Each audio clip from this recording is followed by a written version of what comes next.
Hi mga kabeshi, ako magaganda na katulad ko. Char! Nakatikim na ba kayo ng pizza na may toppings na anchovies or bagoong? Well mga kabeshi, ngayon pala ay kakain tayo ng pizza na may toppings na anchovies or bagoong. Ang weird, di ba?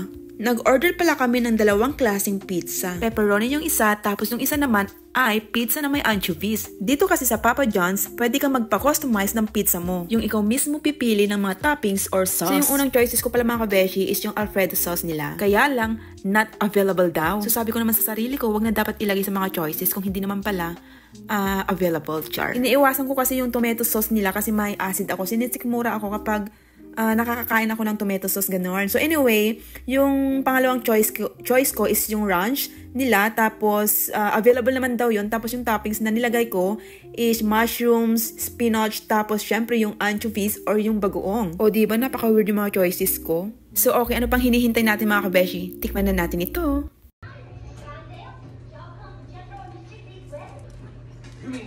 Ito yung bagoong niya mga kabeshi. Kung nakikita nyo, ayan siya.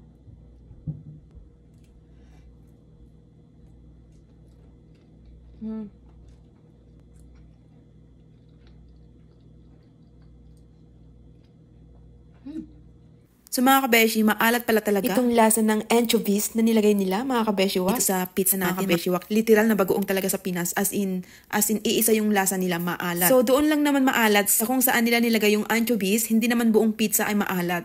So para sa akin, perfect ito, iulam sa kanin mga kabeshi. So saan ka pa, may pizza ka na, may ulam ka pa. Char. So kung naku-curious din kayo sa lasa mga kabeshiwak, try nyo to.